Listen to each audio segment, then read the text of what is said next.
Hello, welcome back to Cure for the Common Game. Today we're going to be talking about Mazirek, the Death Priest. Now, it's a pretty expensive 5-mana 2/2 flyer, but that sacrifice a permanent, whenever a player sacrifices a permanent, you get a counter on your team.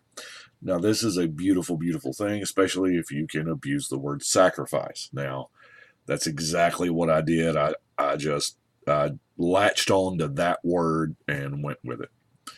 I know I normally don't talk about the lands. We are running very, very land heavy here at like 40 something. And the reason why is because some of these lands are now the Terramorphic Expanse and the Evolving Wilds are mana fixers. We're in two colors, two enemy colors that there's not a whole lot of duels for, but they also help because you're sacrificing a permanent. The Havenwood Battleground and the Even Stronghold are also, you can sack them to get a like a 1-mana boost that turn. So it's, I am reading this right, ain't I? With our general, whenever a player sacrifices it, yeah. So I was thinking I was. Early, it's good. Late, after you got your general, it's great. Ghost Quarter is just Maze of Ith probably stalls out more games than any other land, and now that the Ixalan has effectively reprinted those unprintable lands, you know, the Cradle and the whatever, it Ghost Quarter is even a little better. Speaking of unprintable lands, the Lotus Veil, it doesn't necessarily ramp you per se, because you do got to sack 2 untap, but it's 2 sacrifices, so you get 2 counters on your entire team. Grim Backwoods and Blighted Fin. Blighted Fin is beautiful because you get 2 triggers off of it, one's for them and one's for you. But anyway, now a few things. I don't have this sorted out here at all, so we're just going to take it as it comes. We have Ashnod's Altar, which is the probably one of the better sack outlets that exist. Phyrexian Altar is really good too. However, it is crazy expensive, and I don't have any more. Grave Pact. If we're going to be sacrificing, everybody will might as be sacrificing, and that just triggers beget triggers, and it's beautiful. Jared or Gerard, I don't know. It depends on if you like whatever. He's decent. You can sack dudes. You can sack lands. Mortician Beetle, I think, is Mortician Beetle, hadn't that been in rare, uncommon, and common? It's weird. But he gets bigger, and this is your perfect turn 1 play. It really is. To Vulture Zombie from anywhere.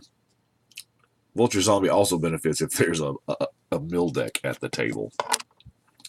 We have our Vampire Pact. Momentous Fall is in there just because, you know, removal, whatever. Well, instead, I'm going to sack it and draw some cards and trigger the, you know, my general team. Now, there's Mr. Gitrog. He's kind of also part of the reason why we are a little land heavy. You are going to guarantee a sack a turn. Man, you can get some card advantage here. If you hadn't seen the Gitrog deck, it is quite abusive. Let's look at this here Bloodspore Thrynax. I don't remember what this guy does. Oh, yeah. Because you devour everything you've got, or all your tokens, or whatever, and then your stuff just gets dumb. Archfiend of Depravity. Each opponent's instep. That's the beautiful part here. Just opponents, every single one. So that's going to to make them sacrifice a bunch as well. We have our Naturalize or Disenchant. I wanted to use it in dude form because it is a sacrifice, and yeah, it's 3 mana, but would you play with a card that says a 3 mana sorcery that says destroy target artifact or enchantment, put a +1/+1 counter on all creatures you control? Of course we would. Now, Glissa the Trader doesn't have a sack outlet on her. You don't want to sack her, but there are some things that you do want to get back. For example, the Burnished Heart, because you're going to sack the Burnished Heart. Let's see if we got any other. You're going to sack the Lotus Bloom. The Executioner's Capsule. Turmoil's Crypt, just in case there's some graveyard shenanigans out there. And another one that's eventually going to get sacked is Smokestack. Now, I'm not a big fan of just throwing Smokestack in decks, but in a deck that centers around you getting benefits out of sacrificing things, and you're already making your opponent sacrificing their things, Smokestack's a very, very strong inclusion. And it can just lock out a table. Let's finish the rest of the artifacts here. We have a Magnifying Glass, if for nothing else, just because, you know, I'm out of Soul Rings. And it's not even close. Not even a little bit. I thought about using the Ingot here or the Manolith here, but the Investigate thing really put it over the top because you sacrifice the clue. So, if you can spend 2 mana, sack a clue, well, okay, 6 mana. 6 mana, draw a card, put a counter on everything. That's what it equates to. Tammy's Journal. Oh, by the way, here's something that a lot of people don't know that I'm really excited about Tammy's Journal. I think this is the first time I spoke about it. The flavor text. On this one, it says entry number 922. There's more to Avacyn's Madness. Now, I don't know what it involves on Wizards' end as far as printing and changing. I say changing the plates. I don't know. But so many different Tamiyo's journals were actually printed. I encourage you, go to your, because not many people play with it. I mean, I've got several of mine. I think I have 4 or 5 different numbers. What I'm talking about is that flavor text. It'll say entry. I've seen 4 or 5 different numbers on it, but they all say there's more to Avacyn's Madness.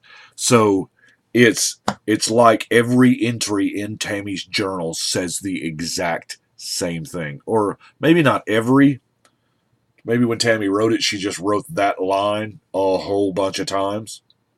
Now, I know there was something with the numbers. I really love the way they gave us Shadows over Innistrad, the clues and whatnot. That was fun, but not many people know about Tammy's Journal and the different entry numbers. Like I said, I know of 4. There may be more. We got ourselves an Evolutionary Leap. Sack a creature, get a creature. So, you know, why not? Guild Mage. Sack a dude. The Scourge. You can cast it from your graveyard. And you get to sack 2 dudes. And it's a 6/6 flyer. And most importantly, you know, Zombie Dragon. Yavimaya Elder gets sacked. Zurin Orb allows it goes amazing with like the everything. Sack a dude. Each opponent. I love cards like this. You get some spawns that you can sack. Corpse Hatch. Sack a dude, gain some life. seven mana 10/10 trample. That should be decent. Dread Return, Bloodthrone Vampire, Armorcraft Judge. Now the +1/+1 counter thing is kind of a mini theme going through here, because when you sacrifice, you're going to put counters all over your dudes. I could have probably gone a little deeper into the +1/+1 counter thing, but the ultimate guy to sacrifice, you can just keep on reassembling this guy. Pod's going to let you cycle through and get up to where it just gets ridiculous. Now, really love this guy. It has persist, so it's going to come into play with a minus counter, and then when you sack something, it's going to get a plus counter, which takes it off, so it'll probably live forever, so you can just take out 3 power flyers, or it gets enough counters. Man, really like it. Landfall Investigate. Wow. I guess they couldn't have printed it that way. That would have been way too many keywords from 2 cross-block pollination, I guess. Bloodbriar. Hey, he's just going to get big. Pawn of Ulamog. Get some spawns. Michaeloth. Now, Michaeloth is the way for each counter on him. So even, I mean, you ain't even got to devour anything with this guy. If you do, you get bonuses from your general, but if you don't have anything that you want to like sack at that time, you can just put him out there, and your general's ability is going to put counters on him. Just keep putting counters on him, and then, oh man, it's tons of fun. Flesh Bag. Now, this is a 3 mana, at least, I mean, it's a trigger for everybody at the table. So, 3 mana, everybody sacks a dude, my team gets 4 counters, probably. Wow. Infernal Tribute, for when you just gotta draw that card and get that +1. Now, I do like this ability that you can do it mid-combat. If you just don't need lands, or if you have way too many, you can just, in mid-combat, in response, let's sack 3 lands, draw 3 cards, put 3 counters on my team, and that totally messes up combat math. Generally in your favor. Now, Treasure Find. Yeah, it's really good. It is a fixed regrowth, even though it's not really fixed. It's whatever. Diabolic Edict, of course, going to make them sack. Secure Tribe Elder, just by playing this card, it benefits you. Fertilid. Wow.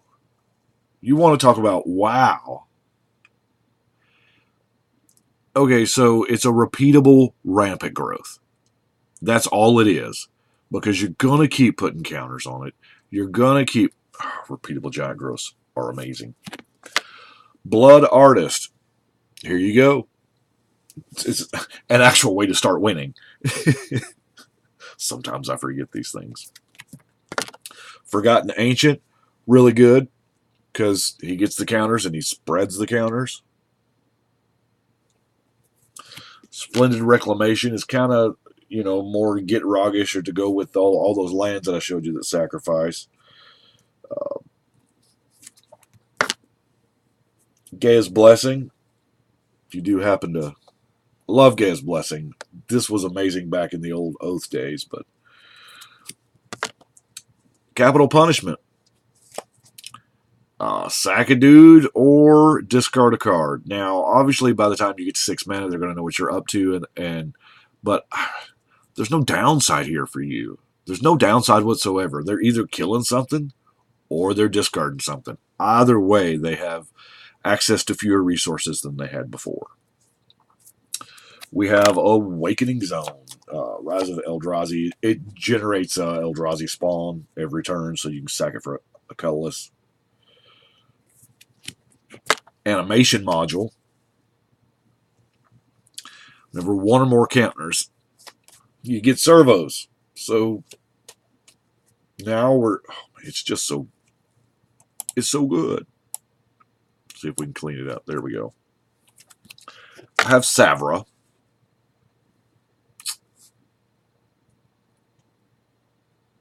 Man, it just makes you want to sack black creatures all day long. And then our last card is Double Meat, Double Cheese, because it is living the dream. You're going to play 2 lands and draw some cards. And is there anything else here? Any of these other lands that sacrifice? No, they don't. Well, that is what I have got. Y'all let me know what you think. But right now, we're going to shuffle and cut.